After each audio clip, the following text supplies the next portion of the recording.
Hi guys, today we're going to talk about the difference between whip speeches and reply speeches. Now, I really enjoy making reply speeches because other than the fact that I can speak for an extra 4 minutes, it's also a very interesting, strategic and tactical tool. It gives you the chance to look at the debate from a completely different way. And if you get really good at doing reply speeches, I think it will really help how you think about debating as a whole and make you a more tactical and strategic debater. But enough of that, let's get right into it. So, whips versus replies. What's the difference really? The answer is actually quite a lot. And I'm going to take some time today and explain what those differences are, and at the end, tell you how you can make some really good reply speeches. But before that, just to make sure we're all on the same page, we'll need to do a little bit of an overview of the debate format. Whips and reply speeches only happen in 3-on-3 debate formats. Now, there may be more, but these are the most popular 3-on-3 debate formats, right? And in the 3-on-3 debate format, you have 3 teams on each side, the government and opposition, or the affirmative and the negative, or affirmative and negative. Now, just to go over the formats very briefly, in the All Asians debate format, you speak for 7 minutes, in the Australs debate format for 8, and in the World Schools debating format also for 8. The Asians and World Schools debate format have points of information, the Australs format does not. And all 3 of these formats have a reply speech. Now, to really understand the reply speech, we'll also need to take a more detailed look at the roles of those speakers. The first speakers in the team define and set up the debate. Now, I'm going to go into this a little bit with a little detail and use a metaphor of building something, right? Like building a house, because I think that really helps us understand the roles and the format, but also the reply speeches. And the reply speeches will come at the end of the debate. And usually, well, not usually, almost always, the negative team makes the first reply speech, and then the affirmative team makes a reply speech, and then the debate ends.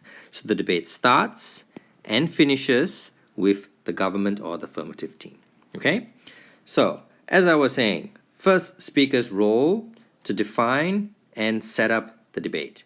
Now, what this means is the key parameters, right? The start and stop of the debate. Where are the boundaries? Defining key terms, the debate, removing all forms of confusion, and providing like a constructive argument, the foundation argument. Now, to me, this is a lot like building a building. If you're the first speaker, you lay out the floor plan of the building, right? So you say how many rooms we're going to have in this building. There's going to be a balcony or an opening over here, right? And what we're building today is a house. And these are the foundation arguments of this house, and this is what the goal is, and this is why these things are really important. The negative speaker will contend and say, no, we're not building a house. We shouldn't be building a house. We need to be building a restaurant. And the restaurant needs to be shaped like this, and we don't need a balcony, and this space should be used for something else. Okay? So what's happening in this process is the first 2 speakers are arguing about the shape of the debate. What are some key terms? What are the goals of the debate? Where the debate is going to go? They're not actually building the arguments, but setting the frame. And the rest of the arguments must fall on top of the frame, right? So at this point, there are things that they agree on over here, and then there are things that they disagree on outside of that area.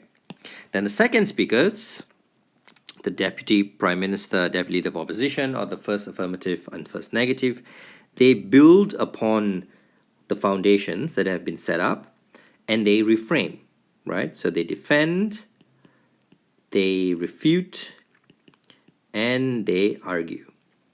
So they are trying to harden these positions and these lines, right? So they are trying to show that this is what we fought for, this is where it should be, or no, it should be over here, or try to get the building down to a proper shape, and then they start building more walls, right? So they give the building a little constructed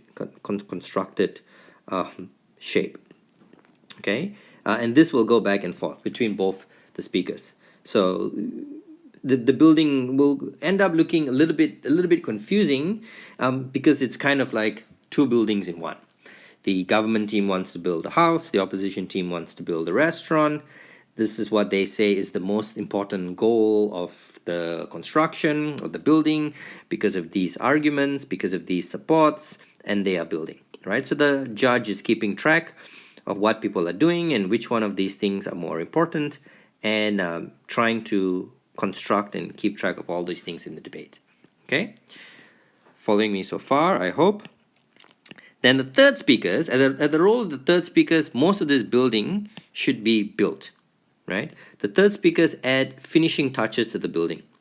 Maybe some shelter to the building, maybe some pillars, maybe some decoration. I'll use a different color to the building, maybe some things on the top, and they reframe some of these ideas, right? So the third speakers don't add any, they can't change the fundamental shape of the building, because if they do things at that point, the building will crash, right? They can't shift any walls. All those things have been done. What they can do is they can summarize points, right? And they can break deadlocks. Right? So they refute, they break things that the other team has done, and they try to build on top of them. Some parts of those things they break and they try to rebuild, or parts that are really contentious, parts that are really were unable to build. The third speakers have to finish those things, right? So at the end of the third speaker's speeches, you have a very confused looking building, very confused looking building, because unsure about what it is. But that's the role of the whip speaker in a way, okay? So let's not get ahead of ourselves. But at the end of the third speaker's speeches, you have this kind of shape of the building, and sometimes it's very clear. By looking at this building, I can tell this is clearly a house, right? Because there are windows and doors and a balcony and all of the things and features that a house would have. And all those things are the arguments that support the fact that it is a house. It is clearly a house. Or I say, no, it's clearly a restaurant, right? Because it's got a big seating area for people to come, and a big kitchen and all of these things, and it's clearly a restaurant. Now, when these things are not clear, when the debate is kind of messy, then the reply speaker's role become really important. Although it has a role to play all the time anyway. So when the reply speakers come in, the construction is over.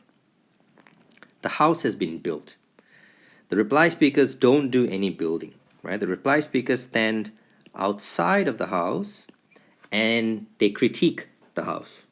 They critique the building, right? So the reply speakers say, based on all of these different factors, this is clearly a house.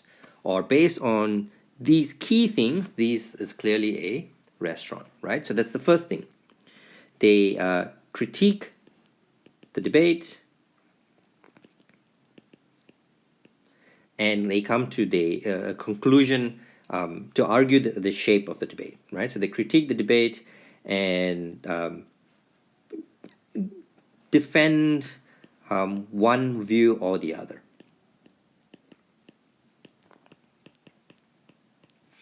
Okay, so that's their first goal. The second thing they do, though, is they critique the building of the debate. They critique the debating. Right? Because even if the shape is not clear, they can say who did a better job at building it, who performed better, who argued better, who had better approaches to debating, who had more contributions to the debating, right? And this second part is really important, because sometimes, as in the end of the debate, it's not really clear whether it's a house or a restaurant. The goals of the debate haven't been completely met by either team. But what you can do is to show how one team tried more or tried harder than the other team and succeeded compared to the other team in fulfilling that debate. Okay, so the important things to get here is the reply speeches happen when the debate is over, right? The debate is done. They are not functioning as part of the debate anymore, and they focus on talking about why one team met its goals more than another team by reframing that shape. What does this debate look like? This debate from here, from where I'm standing, when I critique it, this looks more like what the government team set out to be, right? Versus what the opposition team set out to be. That's why I think the government team wins. Or they critique, they critique the process of debating, why one team did a better job of debating, right? So it's not one or the other, it's often both. So you can say this not only looks like a house, it's clearly a house because it has house-like roofs and it has house-like doors and house-like colors, but also the government team did a better job of building it. They built it in a more sustainable fashion. They built it in a more engaging fashion. They tried harder to do a better job at building. Okay, so that's on a principle level to understand how the roles of the different speakers work and how that adds up and where the reply speeches sit with regards to that. So I'm going to summarize that very briefly here and then tell you how to make good reply speeches. Okay? So quick overview. In a reply speech, you have no points of information. Okay, that should be quite obvious. You have no examples or rebuttals because remember, the debate is over. So you can't create new examples, you can't create new rebuttals. The reply speech happens in the past, or at least the debate is in the past. So when I'm making the reply speech, I say this team did, we presented, we argued, not we argue, not that we want to prove. You say we proved because the debate has already happened and the debate isn't still happening now, right? So you need to understand that sort of frame of mind. The reply speakers are like the commentators that come on at the end of the debate or at the end of a show and talk about that show and say why that show was really fantastic and one team did much better. In the reply speech, there isn't direct engagement with the other team. You're not picking out rebuttals. You're not trying to beat them specifically. You are selling your team and your debate. Okay? Now, all of these sits under this idea of a biased adjudication. And you hear this quite a lot when people speak of reply speeches, that the reply speech is a judge, the reply speaker rather, and you're making an adjudication, but you're making it for your team. So think of how a judge would give the decision of a debate and do that in your reply speech. So if a judge is coming up with rebuttals or examples, then you'll think that that's not a good adjudication, right? You don't want the adjudication to use any examples or rebuttals. So in a reply speech, the examples or rebuttals are things that you used in the debate. So to make a claim, you exemplify that with something that happened in the debate, an argument or a setup or definition or something that one of the speakers did in the debate, right? So for example, if my claim in the reply speech is that my team was more engaging, okay, so this is my claim, then I will say, for example, when the first speaker said something, the other team ignored it. But when their first speaker said something, our team engaged it. And there are two other examples of this, therefore we were more engaging, right? If our team had more examples, and for example, in the second speech, we had 3 examples and of these things. And in the third speech, we built on these examples to include these percentages and facts. Okay, so all of those things mean that we had more examples. And because we were more engaging and we have more examples, we did a better job of debating. Right? So in the reply speech, you don't use new examples with the topic or the motion, but you are debating your debate, right? So you need to bring up examples and logic and rationale from that debate, because you're trying to persuade them that your debate, you did a better job of debating, and the debate is what you wanted that debate to be. So I've gone in a little bit now into what makes good reply speeches, and I've given you an idea of how you can do those reply speeches, but I'll just cover a few more key points. In a good reply speech, there are always clear standards to judge why this is a house or a restaurant and why we win and why they lose, right? So provide 2 or 3 very clear standards from the start of the debate. These are sometimes presented as questions. So which team helps more people? Right? So you can use this as a tiebreaker, for example. You say this was a debate about harm reduction. Both sides had different approaches, and we discussed many stakeholders. So overall, which team helped more people? Stakeholder 1, government; stakeholder 2, government; stakeholder 3, maybe opposition. So the government side helps more people, therefore government side wins. Okay, if that's a standard that you use, now you need to argue why this is a good standard, not just this is one standard, because you can have a pretty bad standard, right? But show that that standard has value. Now you can also have a qualitative standard. So which team helps those who need the most help? Helps need most help. Right? You say that is a better standard to use in this debate, because this not everybody can needs help. Some people can help themselves. Stakeholder 1 is adults, stakeholder 2 is the government, stakeholder 3 is children. So children are the most important stakeholder in this debate. This is the team, the only one team really looked out for them, therefore this team wins. Okay, so the standard doesn't always have to be a utilitarian standard. Standard can be a qualitative standard as well, but you choose the standard, and obviously here I'm being selective about the standard. And then arguing why it's a good standard will make the difference. Now obviously, the more structured you are in the debate, the more strategic you are, the better it will be for you. In fact, you should have established these standards at the start of the debate. At the start of the debate, you already have the standards, then you can get up and just say, this is what we said at the start, this is what we're doing now, therefore we win. Okay? But that's one thing you definitely must have in a reply speech, and these are some standards that you can use. The second thing you need to talk about, or you need to do in a good reply speech, is to be objective, or at least pretend to be objective. And this means trying to be balanced. Don't be afraid to talk about things the other side did well. That makes you more persuasive. But just show that you did better than. Right?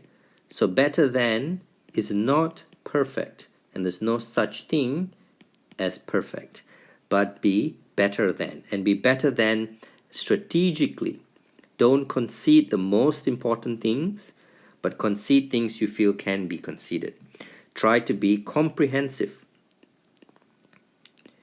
And encourage the judge to be too, if, well, it helps you. And that is cover all the different aspects of the debate, right? And you can use those things to be more persuasive and then hopefully take that debate. The last thing I'd say with reply speeches is that every reply speech is different, and different based on where or how the debate is at that point, right? So they are largely, if you want to create a spectrum, 3 kinds of debates. The debate is either a clear win for your team, or it's a crap loss for your team. Now, if it's a clear win, easy. There's nothing much you need to do. You get up and you make some jokes. You repeat everything that you said before. We told you we will do this, and then we did it, therefore we win, right? So nothing much to do if the debate is a clear win. If the debate you feel you are losing, the reply speech may or may not make a difference. It's time for you to be bold and take a risk. So there's nothing much that you can lose if you think you're already lost the debate. So at this point, some people try to throw in rebuttals and arguments. I think this is a very, very risky strategy, and I'd actually advise against it because it only shows your desperation and you're not going to make a huge difference. And what you don't want the judge to say is, I like the rebuttal in the reply speech, but it was too late. So the judge knew it was a rebuttal, which was too late, and just said it's too late. So instead, try to attack the frame of the debate, right? Go after key points, go after contradictions, change the basis of the debate.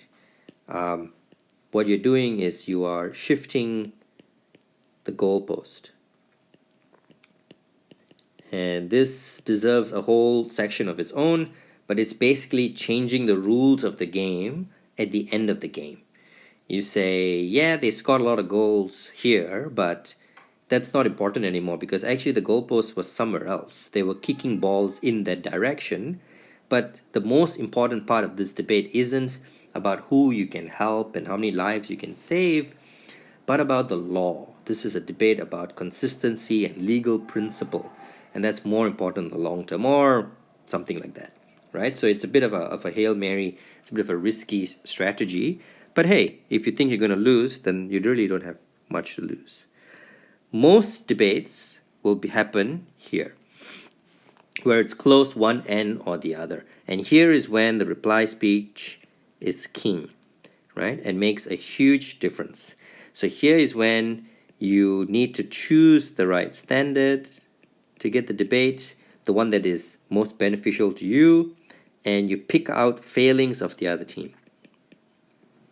So the reasons why you win, and also reasons why the other side loses.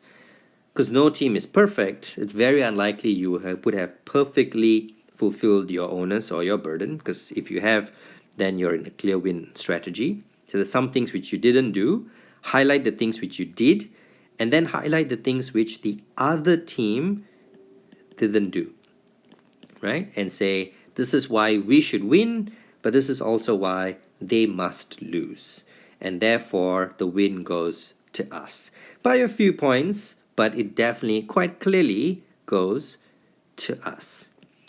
And then at the end of the day, the judge will pick out some of the things that you said in the reply speech and say, this debate was close but clear.